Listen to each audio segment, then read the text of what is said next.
big in big games. He came in, we went on a run right away. I think we outscored him 32-23.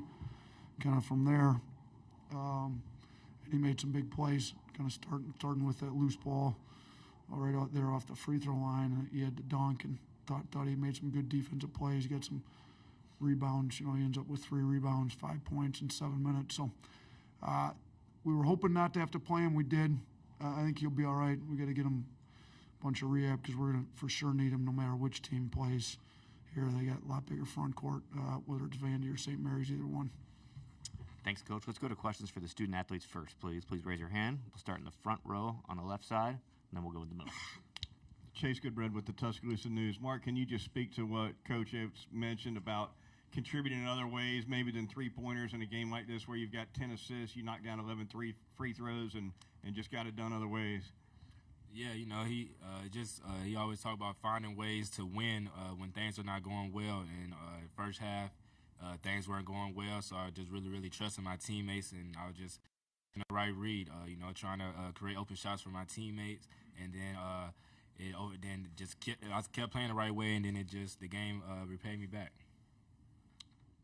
Katie with Bama Central for Mark or Mo. Just what kind of teammate is Grant? I saw him encouraging y'all throughout the game before he came in, and that he was willing to step in when the game got kind of close there at the end. Mo?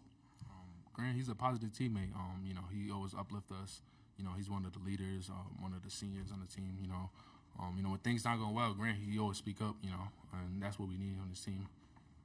Left row, third row here. Joe Rady, Associated Press. Mark and Mo, how much does tournament experience come into play, especially in a first-round game like this where there might be some adversity in the second half? Mark, we'll start with you. Yeah, the game, as it got down the wire, it started getting loud in there, and we had a lot of experience of that last year, so I think we showed our composure and resiliency of not getting too high, not getting too low, and we just stayed level-headed throughout the whole game. Mo, you want to add to that? Yeah, we've been here before. We've been in these positions all season and last year. When adversity hits, he told us, just stay together and stuff. So, we've been here before. So we've seen, we've seen this before. So, yeah. Any other questions for the players before we let them go back to the locker room? Okay, thanks, fellas. Congratulations. We'll continue on with Q&A for Coach Oates. Please raise your hand. We'll start in the second row on the right side. Julie Mitchell, WVTM 13 in Birmingham. Coach, you talked about before this tournament your leaders needing to step up, show how bad they want to keep playing together for each other. To see Grant say, put me in, Mark give you 19 in the second half, how big were your leaders today? No, huge. I mean, Mark kept saying, we're not losing this game.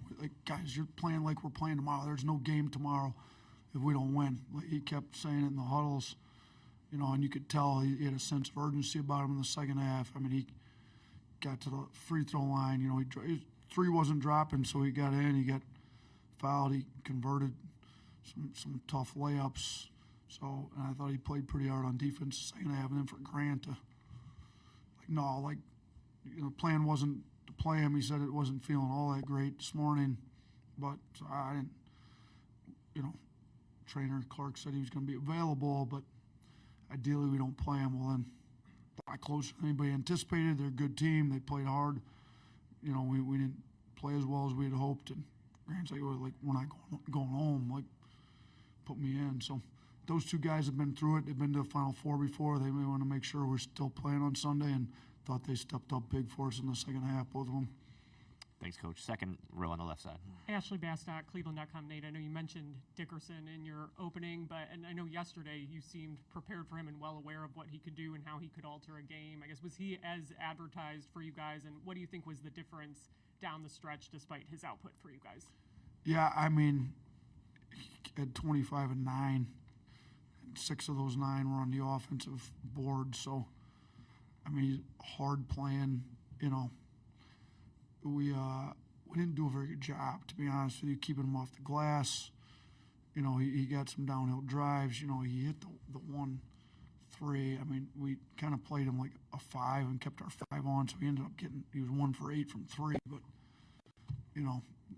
everywhere else, I think he was like 10 of 14 from 2. So we didn't do a great job, but you got to give him a lot of credit. I mean, it's a hard playing, athletic guy that gave everything he had. I mean, got 2 daughters here. Jossie, my middle one, she's like a sweetheart, but she's like, Dad, I feel so bad for the other team.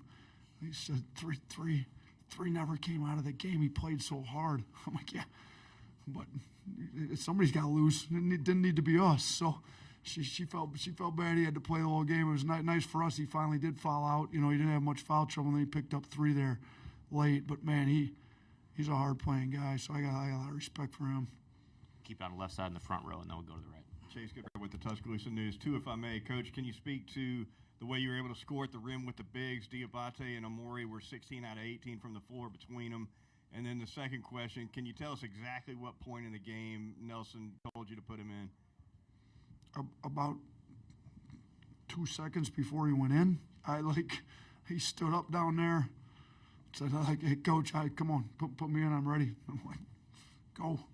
It wasn't going well, and I could see just by that look on his face, lately you put me in, like I'm going to make some stuff happen. So I trust him. Been through a lot of games with him. He's won a lot of games here. So, yeah. And then I thought our front court did a good job converting off the guy. You know, we ended up with 25 assists. It's program record for the NCAA tournament. So, you know, I felt like our pick and roll offense could get the roller behind their ball screen defense. I thought we did a good job of that early.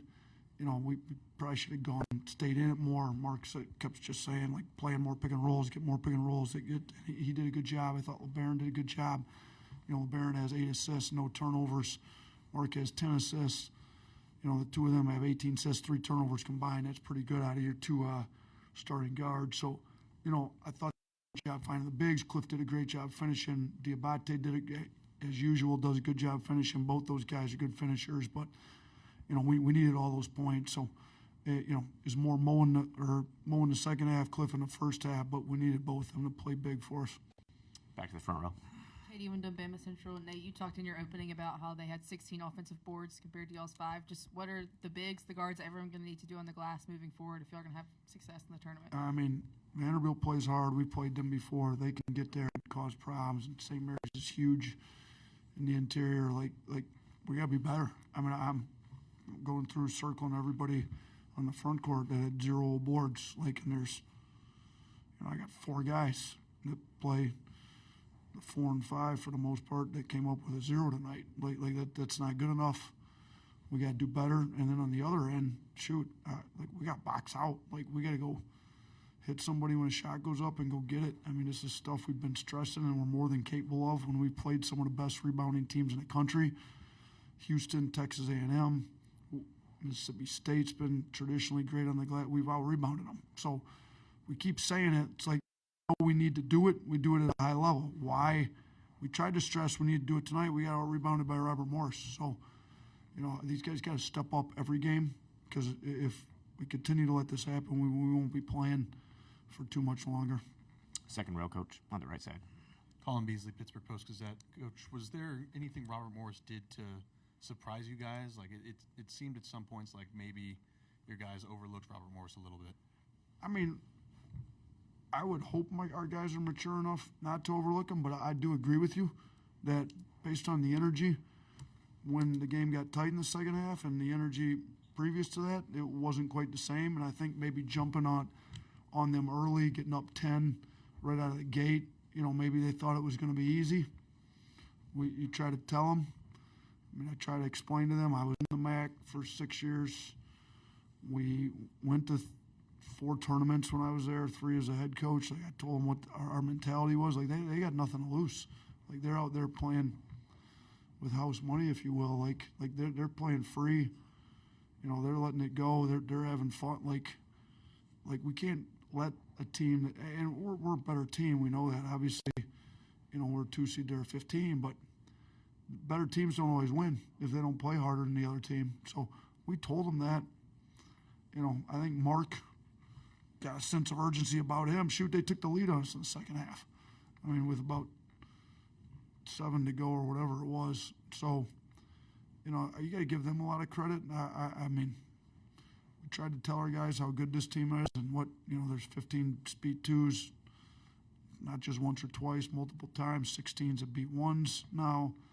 it's we got to come ready to go. I guess the good thing is there won't be anybody ranked lower than a 10. I don't think moving forward. And all these guys, I mean, St. Mary's a really good team. We've already played Vandy. They played in the SEC, best conference in the country this year. So I hope we don't overlook anybody. I'm disappointed with the effort at times. Proud of the guys for the effort there to close them out late. But, yeah, I don't want to say we overlooked them, but it certainly looks like it with the effort at times, and especially on the rebounding side of it. Coach, thanks for your time.